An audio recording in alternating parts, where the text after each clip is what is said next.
5 interesting stories about Swami Vivekananda. Narendranath Datta, better known to the world as Swami Vivekananda, was born on January 12, 1863.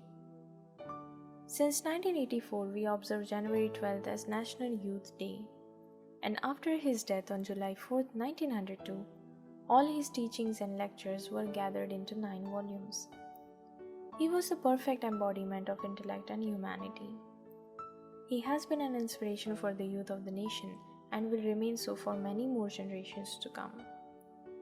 There are several anecdotes about the legendary man and his life, and while the authenticity of those stories cannot be verified for obvious reasons, these stories are inspiring nevertheless. Well read. Swami Vivekananda was a voracious reader. While he stayed in Chicago, he used to go to the library and borrow large number of books and return them to the librarian in a day's time. The frustrated librarian then asked Swami Vivekananda why he borrowed books when he doesn't want to read them. She was all the more annoyed when he said he finished reading all of those books.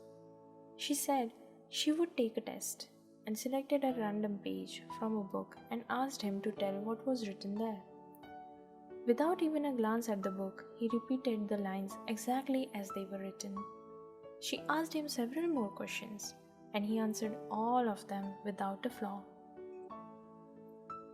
The Fearless. Swami Vivekananda was 8 years old when this incident happened.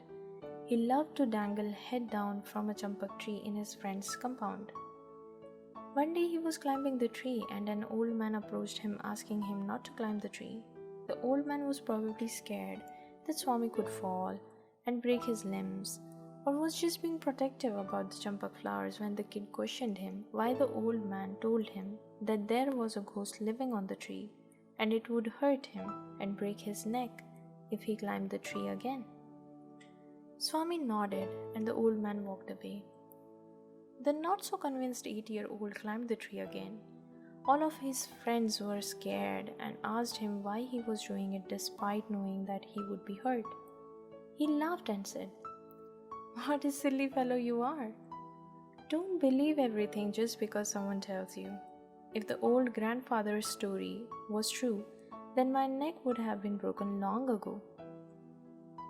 Now that's an exceptional common sense for an 8-year-old, isn't it? He was incredibly compassionate. Swami Vivekananda represented India and Hinduism in the Parliament of World Religion in Chicago, and before going abroad, he was tested by his mother on whether he had the right to preach Hinduism. After a delicious supper, both of them sat down to eat some fruits.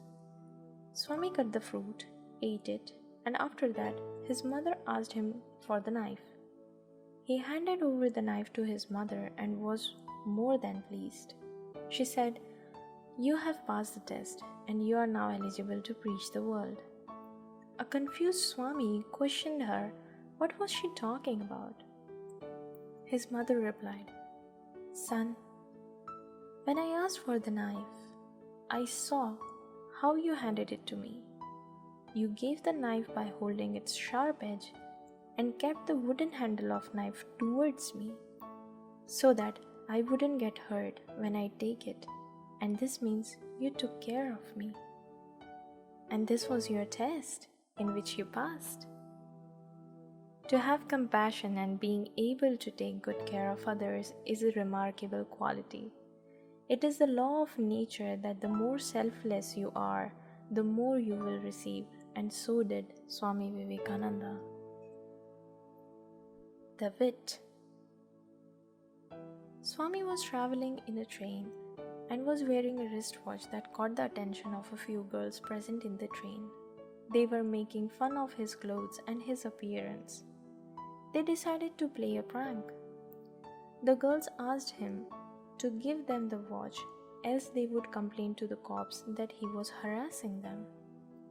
He then remained silent and acted deaf, made signs to the girls to write what they wanted to say on a piece of paper. The girls wrote it on the paper and gave it to him. Any ideas what he did next? He then spoke. He called the cops and said, "I have a complaint to make." The power of concentration. While Swami Vivekananda was in America, some boys were standing on the bridge and trying to shoot eggshells that were floating in the water. They failed almost at every try. Vivekananda, who was watching them from a distance, went close to them, took the gun, and fired 12 times. And every time he fired, he hit the eggshell. The inquisitive boys asked him how he did it. He replied, "Whatever you are doing, put your whole mind on it. If you are shooting, your mind should be only on the target. Then you will never miss. If you are learning your lessons, think only of the lesson. In my country, boys are taught to do this." We are blessed to have such wise, experienced gurus in this world. It is important that we are guided by our ancestors' wise experience and we pass on the lessons and our wise experience to the next generation. Believe me, you will discover your life on this channel. If you are inspired by this video and want to discover more, then like, share and stay tuned with us on Discover Your Life channel by hitting the subscribe button and bell icon in the description box below to get notified first.